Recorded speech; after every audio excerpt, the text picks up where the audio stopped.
Ladies and gentlemen, are you ready? All right, welcome back to the podcast. Today we have another special guest. Go ahead and introduce yourself. My name is El Primohenio from California, and I've been a pro wrestler for 5 years now, going on six on November 23rd. And it's been a roller coaster ride, and I just plan to keep excelling. There you go. So, can you tell us a Mhm. little bit about yourself and your first interaction with pro wrestling? Yeah, well, before that, the first time I ever saw wrestling was when I was like 13, and I was like skipping through the channels, and I didn't realize it at the time, but I saw The Rock, and he was gonna do a rock bottom to Shane McMahon and Earl Hebner through a table.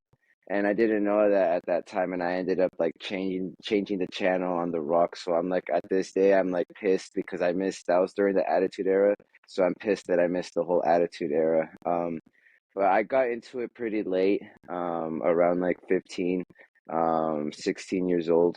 Um, so like yeah, I missed the whole Attitude Era, but my first encounter in wrestling was an indie show where I went at it was called Mach 1 Wrestling, where like I finally got to be able to see a ring, to feel it, to like actually watch it like live. Like, oh my gosh, it's like way different in person than it is on TV. So that was like my first interaction of like actually being in the world of wrestling. But like, just like every fan, doing like backyard wrestling, I would be doing that, jumping off my couch, building our own like ring with my best friend, having our own like corporation name, our own like wrestling names, our own finishers, like the whole nine yards, and not knowing what we're doing, but just having fun and loving it. So, And that's the main plot. mhm. I think that's very cool, though, that you were able to, jump in and do something that you thought was really cool, and that would be, Mhm. kind of a journey, which, as most people know, wrestling's not easy.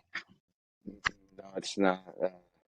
It's not only like physically, like it can be physically draining, but it's also like mentally draining because you're like, oh, like stuff isn't happening for me. What am I doing wrong? Like, so if the physicality doesn't get you, mentally it will get you. So you have to constantly be like physically strong, mentally strong, like do things outside of wrestling, to like if your life is all wrestling, you're kind of going to be like miserable, which I'm not miserable yet, but like my life right now is wrestling because I'm like so focused on it.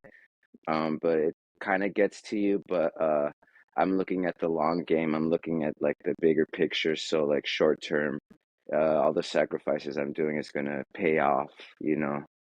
So definitely. Exactly. Yeah, and I'm always curious to hear as far as getting into wrestling. From not only the first experience of watching it, but who did you look up to during the time when you started watching it? Pretty regularly. So I really got to connect with like Jeff Hardy. He was totally different. He had like these armbands. He had this like little tail on his pants or something like that. He had like baggy pants. His hair was fucking cool. Oh, sorry about cursing. Oh, you're good. But his hair was cool. His music, the way he would like, what captivated me the most of Jeff Hardy was the way he would sell. How like he would look like he's like just completely like dead, and like I would be invested with that. And then the way he would tease, like how he would get into like the Swanton bomb. When I first saw it, I was like, holy crap, like that looks like that's a finisher right there. And like after that, I got hooked on like watching him and like got behind him and wanted to. I was cheering for him, to hopefully one day he could be the champ, and he ended up being champ. So he's the one that like I connected to the most. Um, but the guy that like brought me into wrestling even more was like The Rock. His promos, his character, the way he like carried himself in the ring, how electric he was, how funny he was, but yet like that he would like he can kick your ass. So like I like that whole where like you can be goofy, but then like you're still a serious fucking wrestler. Like Stone Cold was goofy too a bit, but like he was like, no, he's like the top dog of like, don't mess with someone like him. So yeah, Jeff Hardy and The Rock. So That's really cool. Yeah, because they're both really iconic, and it's hard hmm to believe that, especially with The Rock, he spent very little time doing that and became a superstar, relatively hmm quick once he found himself. yeah, yeah. It's all about like when you're in the biz, you try at first you try to like wrestle how you think people want you to, which for The Rock was like Rocky Maivia, but then like he probably started wrestling how he wanted to, which was he evolved into like The Rock. Same thing with like me, like I was wrestling how I thought I should, but now I'm like finding myself even more like, oh, this is what I want to do. If people like it, cool. If not, then like they're gonna get on like the bandwagon like sooner or later. Like I'm just whatever's gonna make me happy in the long run, is what I'm gonna be doing. And but also just, giving the fans what they want to. I'm a fan myself, so like I just want to do what I would want to see, you know. Yeah, So exactly. And going into your training, what was that mhm. like, and what was it like to run the ropes for the first time and take your first bump? They both hurt. Hitting the ropes hurt. The bumps was like, oh my gosh, I took like a couple bumps. And I was like, man, do I want to do this for a living? And then like we went on like power bomb day, and like I got power bombed by like I trained at Santino Bros under like Joey Chaos, Robbie Phoenix, Silvio Munoz, and one of the students, which is now like signed, Brody King. He gave me like a power bomb, and I was like, okay, do I really want to be doing this for a living? Like when I wrestle guys like him that are going to be like trying to throw me through the ring, am I going to really want to be doing that? And I was like, yeah, this is what I signed up for. This is what I want. Like, if that's the sacrifice, then F it, I want to do it. Um, but the bumps hurt, and the ropes, like you end up building a callus, but there's even like a proper way to hit the ropes. There's a proper way to like run in the ring. When you first run it, you feel so awkward because like your hands are down and it's like, no, like pump it, and then you do that, but then your footing is weird. Like there's so much that goes into wrestling with like especially footwork, which people don't realize that um just that alone, it takes like a couple months to like really like pinpoint that down. Like, oh, I'm starting to get what they mean. And when they say like you're taking too many steps, that's gonna make you like sloppy in the ring. That's gonna make you get more tired in the ring. So we need to conserve our energy with our footwork and also with just like a breathing technique. Like people don't realize like, why am I getting so tired? Oh, well, when you're running the ropes, like breathe out when you hit the ropes, but when you're running, breathe in. So you have to constantly be thinking. It's a constant, like you have to be really smart to be a wrestler because you have to constantly think about breathing, footwork, pacing, how to manipulate the crowd eventually. But when you're training, you just have to like, when you're stressed out, the coaches are there for a reason. Just absorb everything like a sponge and take it one day at a time and not to get stressed out when you're not getting stuff.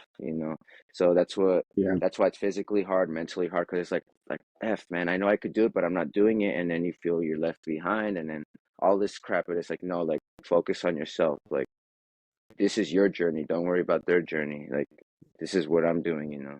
If it hurts, find a way for it to not to hurt, or just you got to man up. Like pro wrestlers are tough. Everything hurts in there, so like you just got to know how to protect yourself. So it's a lot that goes into it. So other than the training that you did, how did you hmm start to develop the persona that you are now? so biggest thing, like when you join wrestling, like what's crazy is like what you see in like a wrestler, how you see them in the ring is pretty much how they are in like real life. But in the ring, they just do it like they just turn it up to like 1,000, which you've probably heard. Everyone has heard like, oh, just be yourself times 1,000. Like that's literally like the trick for to be like the character, just to be you, but over the top. Like with me, like I don't know. I'm kind of like, a flirt or something. So like when I'm in the ring, if I see like a girl I like, I try to, get them like all shy. And then like if I'm a good guy, then like I try to, little romance or whatever. If I'm a bad guy, then I'm gonna try to like entice her and like try to like flirt with her, like not over the limit, but just like try to be like, just a little uncomfortable where it's like, man, get the heck out of here. Like, oh, well, she wants to see this. She wants to see this, Um, but just being yourself times 1,000. And I had the privilege to and lucky enough to think of my persona during the pandemic where I was a character, it wasn't working out. I was like, all right, I need to change it up. I need to just be myself. So like I was able to come up with like two like logos, think of what kind of gear I would want, think about like who how I want to portray myself. So it takes time, but when you start feeling yourself in there, like you just go with it, especially like in training, when you're training, like it's not just about going through the motions, it's about doing the motions, but also like whatever you're feeling at that moment, do it, whether it's silly or whether it's like, oh my gosh, over the edge, like, oh, like that works for you, like keep doing that. Like it's a trial and error. So being funny might work, but you're like forcing it, so you might have to go more like scary. So like if you don't have to force that, then you need to go with that. Whatever comes to you natural, just do it times 1,000. So, Yeah, and then, I hear from a lot of wrestlers that I've talked to that being a babyface is a lot harder than being a heel. it is, yeah. Um, like with babyface, you have to get the crowd to actually like care for you, like to really, really care for you. With heel, you just have to be like a dick. It's easy to make people hate you. It's a lot harder to get people to like you and to genuinely like care for you, knowing that this wrestling match is like the outcome is already like staged. It's what's it called, like a constructive like fight. It's like to really make people lose themselves, like, oh my gosh, like he's getting or she's getting messed up, like I want them to get up. Like that's where like the magic happens. Like John Cena is like good at that, just getting that. Like every match I've seen him in, he's always like, whether it's cheers or boos, they're always loud, and that's what you want them to care for you, to not like you. Whether your job is for them to like you, like he's still getting so much noise, and that's what we want. Um, so it's harder to get those people to really, really care for you, not just like, oh, he's a bad guy, you're the good guy. I have to cheer for you because that's our job. You need to get lost in it, like, no, I want this guy to win, like Daniel Bryan. Like he was good where his selling was there, uh where you can feel like how real it is, where like he was at most like a B+ player, because they want the big guys to be champs, and we wanted Daniel Bryan to be champ. At least I did, because like it's hard for someone his size, his stature, to be a champ and to be seen as a championship material person in there. So like for that to happen is like breaking down walls, like that gives me hope. Like, okay, like times have changed. Back then that probably would never have happened. It took what, like Eddie Guerrero and like so long just to win his fucking first like main title in like WWE. So like for Yeah. other guys that are huge, like doesn't take that long, but they still put in work. But like people really cared for Eddie Guerrero. People really cared for Daniel Bryan. So like when you get to that level, that's when you become like a superstar, and like, okay, like this guy like has it. Yeah, and something that I've noticed over the past probably 4 or 5 years, maybe a little bit longer since AEW's been around, hmm the indie scene has kind of blown up some. hmm Yeah. Which is like good for me because like wrestling was pretty down, and then like AEW happened, and excuse me, and it kind of put eyes, like there's always eyes on wrestling, but like that shakeup, made like the indie scene like alive again. Um, and like GCW, like I feel like helped with that, which like that's a goal of mine, to get onto that. I want to work everywhere, but like the indie scene is like where it's at right now, because you have like people from like New Japan Pro Wrestling that are doing indie wrestling shows, the higher level ones. You have people that are like ex WWE wrestlers that are in the indies. You have Yeah. like TNA, ROH, like anything's possible now. So like one day I might find myself wrestling like, uh one of the wrestlers that I looked up to or whatever, and like learn from them, and just like anything is possible. So I just have to keep working, and like the indie scenes is like where it's at right now. And before, like, that's where you get your reps in, so that you can be ready for whatever your goal is, which mine is to eventually work on TV, I want to be the main guy. I want to be the champ. That should be everyone's goal. If your goal isn't to be a champ, then like you're not going to be like, good luck, this is going to be a tough road for you then. But yeah, that's the goal, TV. And I'm happy to be in the indie scenes right now and getting my reps and hopefully getting better and better opportunities. And that's what I'm working for. Yeah, and that's what it's all about, is just That's what it's all about. making yourself better, and getting Hmm. more eyes on you. That way people can find you. And, I think Hmm. that the indie scene for me, because I recently I didn't really recently start watching the indies, but I didn't realize GCW was a thing until they did the Dark Side of the Ring with Nick Gage, and that was pretty wild, man. I mean, just seeing the stuff that they do, and ever since then, I try to watch it as much as I can. Yeah, it's crazy how like you get out what you put in, and like Brett put in a lot of work to build up his promotion, and like now that's like everyone wants to like be there, whether people say they don't want to be there, they're lying, because that place is like it's big, but yeah, like that's just like a goal too, also just to build up the indie promotions, to get them to a level where like more eyes are there, and just so that everyone can, get a good amount of like eyes, because we all are trying to make it. Not everyone does, but when everyone's being safe and having a good time and putting out good fucking matches, like that's the fans win and the wrestlers win too, but that's definitely, you know, trying to help out the promotion I'm at to build it as high as we can.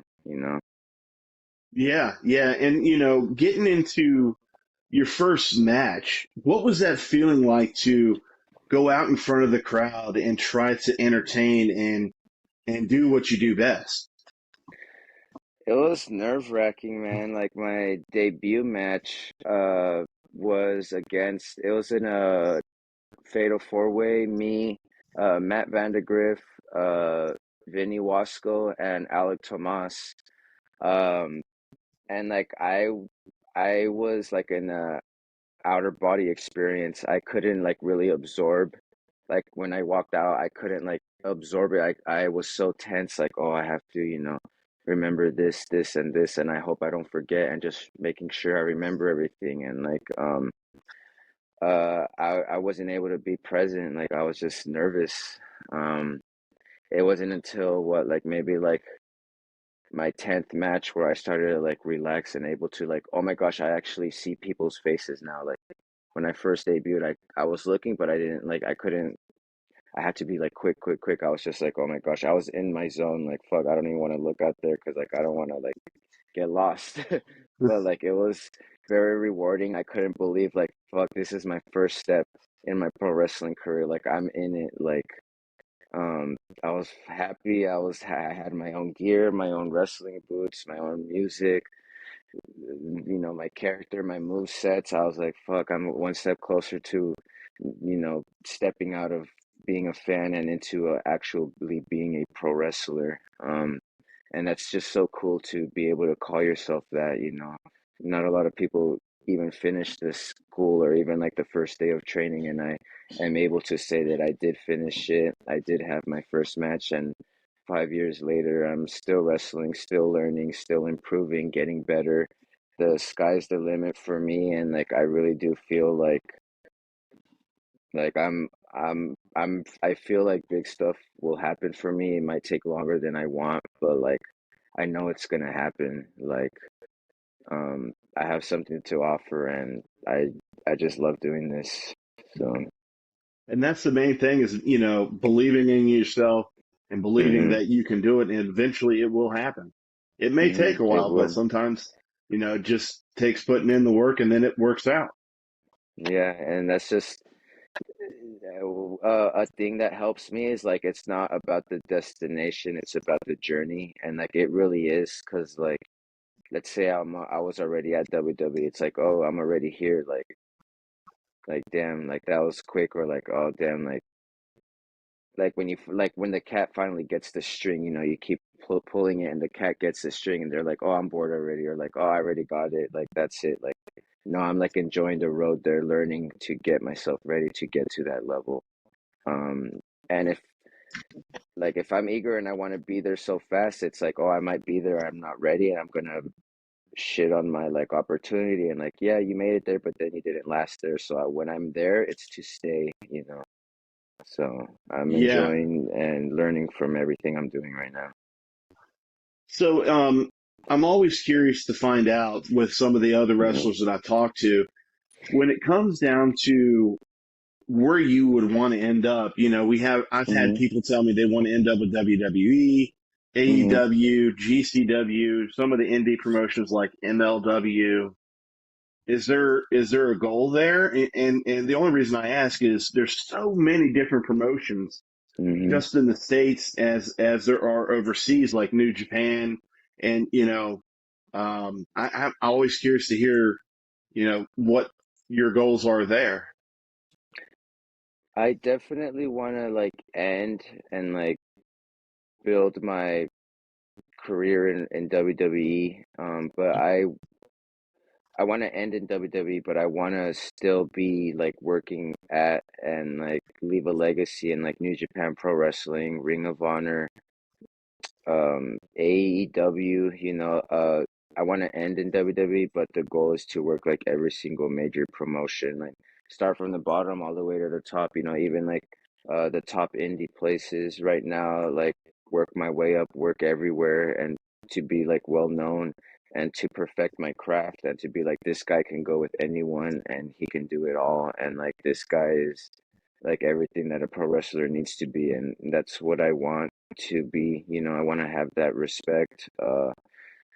And I love doing this, but like part of me is also, I just don't want to be another spoke in the wheel. I want to be like the fucking like the wheel, like this is the fucking guy right here. Like watch this guy, like you know.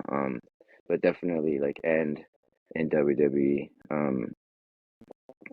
However long that lasts, which I hope many, many, many, many years. But I'm that's the goal, man.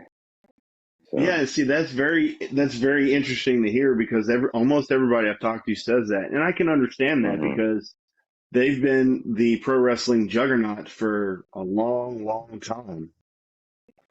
Yeah, like that's what you grew up like watching, either it was that or it was like WCW, Nitro.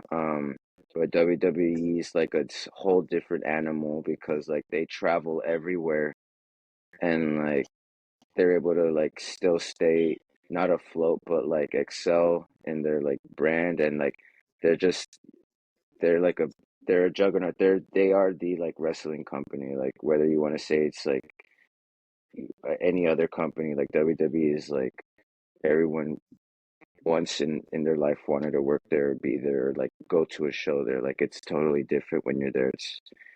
It's a big place there, and I want to be part of it. So That's very cool. So, yeah, man. one of the things that I like asking people is Mm. when you're looking at, say your last match, say we're 30 years down the road, Hmm. who is your dream match, past, current, or present? Or I said that backwards. Sorry, past or current that you would love That's to the have. current. Well, I want to answer for both past and then present. Past would be like Eddie Guerrero, because like that guy could go, and like to be able to have a good match with him and learn from him and like just talk to him and like just absorb his love for like wrestling too would be like everything, and like to have his respect would have been something else. Whether I had his respect or not, just to be able to share the ring with him would have been amazing. I still watch him like every day, and he's who I would like to, be like in the ring, at least with like work ethic and like just how crisp everything was in there. Like that he had nothing that was like that would be my past wrestler dream match that I would have liked to have. Uh, Present would be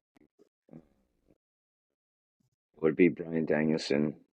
Like he really he really helped me, to fall in love even more with like wrestling because like just the way he was able to just get the fans behind him when he didn't have he was like a really good wrestler, but he needed that next step to like have that crowd connection, and he was able to do that with with being silly, and just with saying like yes, something ridiculous as trying yes, and being egotistical in there, and the people were like, oh, he's so happy about that. We're gonna say no now, and then him listening to the crowd and you know being able to go back and forth with them, like that's what it's about. It's about like feeling that you can like get to the wrestler or the person and like you have an influence on them. Like something small like me has an influence on a wrestler just by saying no, like yes, like oh yeah, like oh this guy's awesome, like he's playing with me,